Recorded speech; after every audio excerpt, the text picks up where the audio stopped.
미국의 낡은 공업 도시에서 살아가던 한 여대생, 낯선 언어 한국어에 매달렸습니다. 비웃음과 가난, 그리고 외로움 속에서도 멈추지 않았던 단 하나의 선택. 그런데 그 선택이 그녀의 가족 모두를 한국으로 이끌고 어머니의 생명까지 구하게 될 줄 누가 알았을까요? 과연 무슨 일이 있었던 걸까요? 지금부터 미국의 끝자락에서 시작된 믿기 힘든 여정을 함께 보시죠. 안녕하세요. 제 이름은 에밀리. 오하이오주의 작은 공업도시에서 태어났습니다. 한때는 자동차 부품 공장으로 북적이던 이곳은 제가 태어날 무렵부터 이미 쇠락의 길을 걷고 있었죠. 창문마다 합판이 덕지덕지 붙은 폐공장들, 그리고 희망 없는 눈빛의 사람들. 이것이 제 고향의 모습이었습니다. 어머니는 혼자서 저와 남동생 브랜든을 키우셨어요. 공장이 떠난 자리, 어머니는 두 곳에서 일하셨어요. 아침에는 월마트, 저녁에는 맥도날드. 그런데도 월세와 공과금을 내기 벅찼습니다. 대학은 장학금으로 겨우 다니고 있었지만 생활비를 벌기 위해 저도 카페에서 아르바이트를 했어요. 그런 일상 속에서 제가 유일하게 도피할 수 있었던 곳은 한국 드라마였습니다. 어릴 적 유일하게 친절했던 한국계 이웃집 할머니가 보여주셨던 그 드라마들. 어느 날 문득 말이 궁금해져서 자막 없이 들어보기 시작했어요. 그리고 그 소리를 따라하기 시작했습니다. 감사합니다라는 말의 울림이 마음을 적셨어요. 2달 뒤 유튜브로 한국어를 독학하고 있었습니다. 에밀리, 넌 미쳤어? 영어도 제대로 못하는 애가 왜 한국어를 배워? 카페 동료 제시카가 비웃었죠. 심지어 어머니도 이해하지 못하셨어요. 에밀리, 왜 시간을 그렇게 낭비하니? 돈이라도 더 벌어오지 않고. 그렇게 비웃음을 사도 멈추지 않았습니다. 아침 버스에서 수업 사이 공강 시간에 카페 휴식 시간 5분마다 한국어 단어장을 들여다봤어요. 왜 그랬을까요? 지금 생각해보면 한국어는 제게 단순한 언어가 아니었습니다. 폐허가 된 고향과 달리 생동감 넘치는 서울의 모습은 꿈처럼 느껴졌거든요. 그곳 사람들의 예의와 정, 그리고 서로를 대하는 방식이 마음을 사로잡았습니다. 그 사람들의 말투에서 느껴지는 정중함, 존댓말이라는 개념이 저에겐 신선한 충격이었어요. 누군가를 존중한다는 게 말에 그대로 담기는 언어라니. 누구도 알아주지 않았지만 저는 밤마다 한국어 발음을 연습했습니다. 거울 앞에서 안녕하세요, 감사합니다, 실례합니다를 수백 번씩 반복했죠. 미국에서 라틴계 여성으로 살아가는 동안 한 번도 느껴보지 못한 품격이 그 말 속에 있었습니다. 대학 3학년 장학금이 줄어들고 아르바이트 시급은 오르지 않았습니다. 주변에선 여전히 제 한국어 공부를 쓸데없는 짓이라 했지만 저는 매일 조금씩 발전하고 있었어요. 발음은 물론 문장까지 만들 수 있게 됐죠. 누군가에게 보여줄 수 없었기에 휴대폰에 녹음해 들었습니다. 투박했지만 분명 한국어였어요. 어느 날 우연히 온라인 구직 사이트에서 특이한 공고를 봤습니다. LA 소재 관광회사, 한국인 관광객 통역 아르바이트 모집, 시급 $20. 믿기지 않았어요. 시급 $20라니. 그건 제 지금 아르바이트의 2배였습니다. 하지만 저처럼 독학한 사람을 뽑을 리 없다고 생각했죠. 그래도 용기를 내 지원했습니다. 화상 인터뷰 날 너무 긴장해서 아침부터 속이 울렁거렸어요. 화면 너머로 나타난 건 중년의 한국인 남성이었습니다. 박지원 대표님이라고 하셨죠. 한국어를 어디서 배웠습니까? 첫 질문이었어요. 독학했습니다. 솔직하게 대답했습니다. 네, 혼자서요? 박 대표님의 얼굴에 놀라움이 가득했어요. 네, 유튜브와 앱으로 3년 정도 공부했습니다. 목소리가 떨렸습니다. 침묵이 이어졌어요. 이제 거절 메시지가 나올 거라 생각했죠. 그런데 당신 발음이 미국에서 들은 것 중 제일 낫네요. 발음이 정확하고 억양도 자연스럽습니다. 어떻게 혼자서 이렇게 배웠죠? 그 말을 듣는 순간 눈물이 났습니다. 3년간 누구에게도 인정받지 못했던 노력을 전문가가 알아봐 준 거였어요. 목이 메어 바로 대답하지 못했죠. 죄송합니다. 조금 감격스러워서. 겨우 말을 이었습니다. 박 대표님은 웃으셨어요. 감격할 필요 없습니다. 당신 실력이면 충분해요. 언제부터 일할 수 있나요? 그렇게 저는 LA행 버스 티켓을 끊었습니다. 3일 뒤부터 일한다고 했으니까요. 자고 일어나면 꿈이 아닐까 싶었지만 현실이었습니다. 한국어를 독학한 것이 제 인생의 첫 전환점이 되었어요. LA에 도착해 처음 맞이한 한국 관광객들. 그들이 저를 보고 놀라는 표정이 아직도 생생합니다. 미국 사람인데 한국말을 이렇게 잘해요? 이런 말들을 들을 때마다 가슴이 벅찼습니다. 카페에서 비웃던 동료들의 얼굴이 떠올랐죠. 첫 월급 $2,000를 받았을 때는 어머니께 바로 절반을 송금했습니다. 어머니의 빚을 갚기 위해서였죠. 그리고 처음으로 어머니께 전화해 한국어로 사랑해요라고 말했어요. 어머니는 웃으시면서도 여전히 의아해 하셨습니다. 에미, 대체 왜 한국어야? 내가 특별히 좋아하는 한국 남자라도 있니? 그때는 저도 정확한 답을 몰랐어요. 단지 직감적으로 끌렸던 것 같습니다. 하지만 이제 알아요. 그건 운명이었습니다. LA에서 6개월간 일한 후 한국 관광객들이 자주 하는 말이 있었습니다. 한국에 와보세요. 에밀리 씨의 한국어 실력이면 기회가 많을 거예요. 처음엔 그저 친절한 인사로만 들었지만 점점 그 말이 머릿속을 맴돌기 시작했어요. 그러던 중 박 대표님이 제안을 하셨습니다. 에밀리, 우리 회사 한국지사에서 워킹홀리데이 비자로 일해볼 생각 없어요? 여기보다 조건이 더 좋을 겁니다. 망설일 이유가 없었습니다. 대학은 온라인으로 수강하면서 졸업할 수 있었고 어머니도 이제는 제 선택을 존중해 주셨거든요. 그렇게 저는 인천행 비행기에 올랐습니다. 13시간의 비행 끝에 인천공항에 도착했어요. 비행기 창문으로 본 한국은 드라마에서 본 것보다 더 현대적이었습니다. 공항에 발을 딛는 순간 모든 게 낯설면서도 이상하게 친숙했어요. 수년간 화면으로만 보던 한글이 이제 실제로 제 눈앞에 있었습니다. 인천공항에서 체크인하는 시스템이 너무 효율적이어서 놀랐어요. 미국에서라면 1시간은 걸렸을 입국 절차가 몇 분 만에 끝났습니다. 자동 출입 국심사대는 처음 봤죠.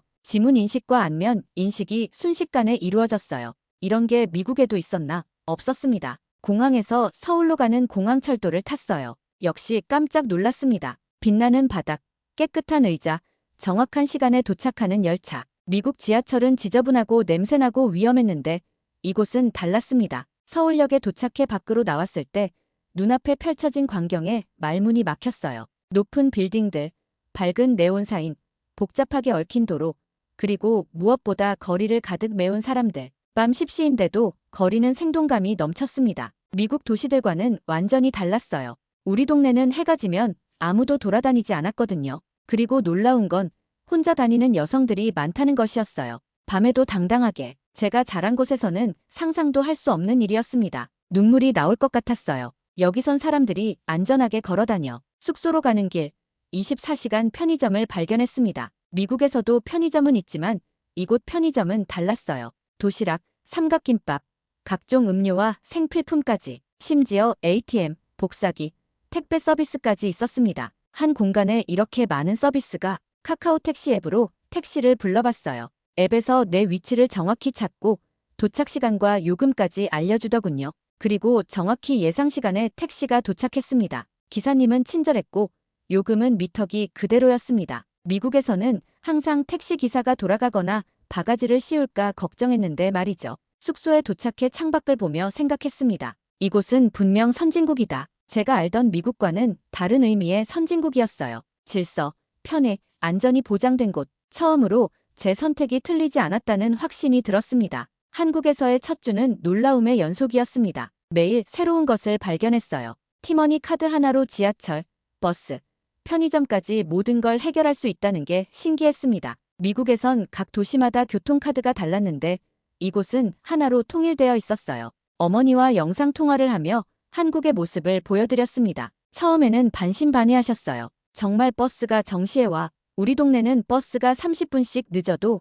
아무도 항의 안 하는데. 지하철역을 보여드렸더니 더 놀라셨습니다. 바닥에 껌자국 하나 없네. 뉴욕 지하철은 바닥이 끈적거려서 신발이 달라붙을 정도인데. 병원 시스템을 설명해드렸어요. 보험카드 하나로 모든 진료가 가능하고 약국에서 처방약을 바로 받을 수 있다고요. 미국에서 어머니가 감기약 처방받으려고 4시간 기다리셨던 일이 생각났습니다. 엄마, 여기 병원비가 얼마인지 알아요? 제가 감기로 병원 갔는데 진료비가 10,000원이었어요. 약값 포함해서 20,000원도 안 됐어요. 어머니는 믿기지 않는다는 표정이셨습니다. 우리 동네 병원은 감기만 봐도 $200야. 보험 없으면 $500고. 한국의 모바일 결제 시스템도 보여드렸어요. 핸드폰으로 모든 게 해결되는 모습에 어머니는 입을 다물지 못하셨습니다. 그리고 처음으로 어머니가 저에게 이런 말씀을 하셨어요. 에미, 너 정말 대단하다. 혼자서 이런 기회를 만들다니. 내가 자랑스럽구나. 그 말을 들은 순간 가슴이 뭉클했습니다. 24년 인생에서 처음 들은 말이었거든요. 그동안 어머니가 하셨던 말은 공부해, 돈 벌어와, 시간 낭비하지 마 같은 것들 뿐이었습니다. 이제서야 어머니도 제 선택을 인정해 주신 거예요. 엄마, 나 여기서 살아도 될까요? 용기를 내어 물었습니다. 어머니는 잠시 침묵하셨어요. 그리고 조용히 말씀하셨습니다. 내가 행복하다면 그래도 될 것 같구나. 그날 밤 한강변을 걸으며 생각했습니다. 이곳은 단순히 선진국이 아니었어요. 사람을 위한 나라였습니다. 편의점이 많은 게 아니라 사람들의 필요를 채워주는 시스템이 갖춰진 곳, 지하철이 깨끗한 게 아니라 공공서비스가 제대로 작동하는 사회, 그리고 무엇보다 여성이 밤에도 안전하게 걸을 수 있는 거리. 문득 이런 생각이 들었어요. 한국은 그냥 살기 좋은 나라가 아니라 사람을 회복시키는 나라구나. 한국에서 일한 지 3개월째. 어느 날 어머니와의 통화에서 충격적인 소식을 들었습니다. 어머니의 심장에 문제가 생겼다는 거였어요. 의사는 수술이 필요하다고 했지만 보험이 적용되지 않아 20만 달러가 넘는 비용을 요구했습니다. 게다가 수술 성공률도 높지 않다고 했죠. 전화를 끊은 후 한참을 울었어요. 어머니는 평생 저와 브랜든을 위해 희생하셨는데 이제 건강마저 잃으셨습니다. 미국 의료 시스템의 현실이 저를 무기력하게 만들었어요. 돈이 없으면 죽어야 하는 나라. 그게 제가 태어난 곳이었습니다. 그날 밤 서울의 한 대학병원 웹사이트를 검색했어요. 같은 수술의 비용이 한국에서는 얼마인지 알아보고 싶었습니다. 결과는 충격적이었어요. 5천만 원, 미국 돈으로 약 4만 달러였습니다. 미국의 20% 수준이었죠. 게다가 성공률은 더 높았어요. 다음 날 용기를 내어 회사의 박 대표님을 찾아갔습니다. 대표님, 제가 정규직으로 일할 수 있을까요? 어머니를 한국으로 모시고 싶습니다. 박 대표님은 잠시 생각하시더니 고개를 끄덕이셨어요. 노력하는 모습이 보기 좋았어요. 우리 회사에 필요한 인재입니다. 정규직으로 전환해드리죠. 눈물이 핑 돌았습니다. 정말 감사합니다. 제가 열심히 하겠습니다. 그날부터 가족 초청 비자에 대한 정보를 모으기 시작했어요. 어머니와 브랜든을 한국으로 모시기 위한 계획이었습니다. 어머니의 심장 치료도 한국에서 받게 하고 싶었어요. 어느 날 저녁, 어머니와 브랜든에게 제 계획을 이야기했습니다. 처음엔 두 분 다 믿기지 않는다는 표정이었어요. 에미, 정신 차려. 우리가 어떻게 한국에 가? 언어도 모르는데. 브랜든이 반박했습니다. 그래서 우리가 함께 배울 거야. 내가 가르쳐 줄게. 단호하게 말했어요. 어머니는 한동안 말없이 저를 바라보셨습니다. 그리고 조용히 물으셨어요. 정말 가능할까? 여기 오면 내 심장 치료도 받을 수 있을까? 네, 엄마. 가능해요. 여기선 의료비가 미국의 20%밖에 안 해요. 그리고 의사들도 정말 실력이 좋아요. 그날 밤 처음으로 가족 모두가 같은 꿈을 꾸기 시작했습니다. 한국에서의 새로운 시작, 새로운 인생. 한국은 그냥 살기 좋은 나라가 아니라 사람을 회복시키는 나라예요. 제가 한국에 대해 설명하며 했던 말이 이제는 가족 전체의 희망이 되었습니다. 매일 밤 9시, 우리 가족은 줌으로 만났습니다. 저는 선생님이 되어 어머니와 브랜든에게 한국어를 가르쳤어요. 처음에는 둘 다 의욕이 없었습니다. 특히 브랜든은 매번 하품을 하며 귀찮아했죠. 이건 너무 어려워. 한글은 왜 이렇게 생겼어? 영어가 훨씬 쉬운데. 인내심을 갖고 하나씩 설명했습니다. 한글은 세계에서 가장 과학적인 문자야. 발음에 따라 모양이 만들어진 거란다. 기억은 혀가 목구멍을 막는 모양이고 미음은 입 모양이야. 어머니는 의외로 열심히 하셨어요. 심장 수술을 위해서라도 한국에 가야 한다는 절박함이 있으셨던 것 같습니다. 매일 밤 수업 후에도 혼자 공부하셨더라고요. 한 달쯤 지났을 때 브랜든의 태도가 조금씩 바뀌기 시작했습니다. 한국 게임과 음악에 관심을 보이더니 어느 날 이런 말을 했어요. 누나, 나도 한국 가서 게임 회사에 취업하고 싶어. 한국 게임이 정말 대단한 것 같아. 믿기지 않았습니다. 항상 무기력하고 미래에 관심 없던 브랜든이 처음으로 꿈을 이야기한 거였어요. 한국어가 그에게 새로운 세계를 보여준 셈이죠. 2달째 되던 날, 어머니가 처음으로 안녕하세요라고 또박또박 발음했습니다. 브랜든과 저는 환호성을 질렀어요. 어머니는 쑥스러운 듯 웃으셨지만 눈가엔 자랑스러움이 묻어났습니다.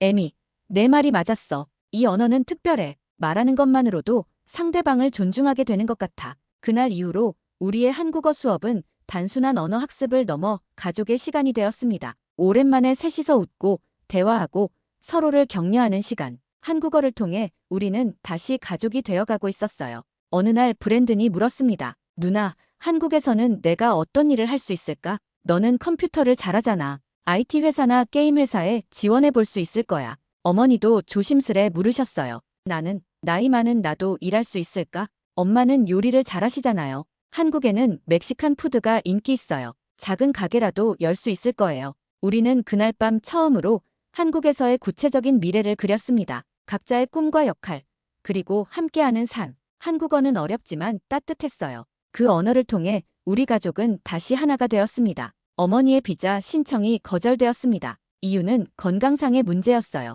심장 질환이 있는 외국인은 한국 의료보험 시스템에 부담이 될 수 있다는 이유였습니다. 법적으로는 이해할 수 있었지만 가슴이 무너지는 기분이었어요.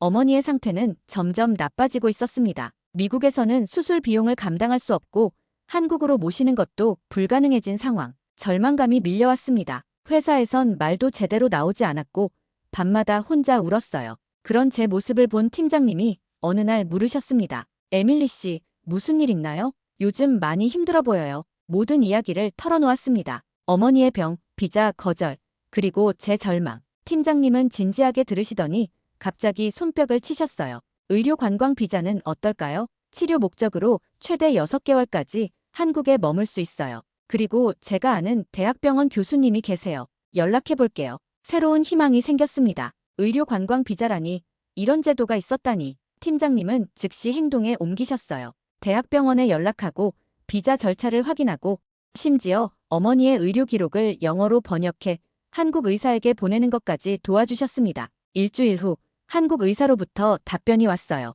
환자분 상태를 검토했습니다. 한국에서 충분히 치료 가능합니다. 수술 성공률도 높아요. 어서 모시고 오세요. 그 말을 어머니께 전했을 때 어머니는 전화기 너머로 울음을 터뜨리셨습니다. 정말이니? 내가 살 수 있다니. 브랜든도 희망에 가득 찬 목소리로 말했어요. 누나가 해냈어. 우리 가족을 구했어. 그제서야 깨달았습니다. 제가 독학으로 배운 한국어가 단순한 취미가 아니었어요. 그것은 가족의 생명줄이었습니다. 제 고집이 어머니의 생명을 구하게 된 거죠. 브랜드는 놀라운 소식을 전했어요. 누나, 나 한국 물류회사에 지원했어. 영어 마이너스 한국어 통번역 담당으로. 1차 면접 통과했대. 믿기지 않았습니다. 브랜드는 항상 방향성 없이 살았는데 이제 자신의 길을 찾아가고 있었어요. 그것도 한국에서. 한국어가 우리 모두의 인생을 바꾸고 있었습니다. 어머니가 다시 전화하셨어요.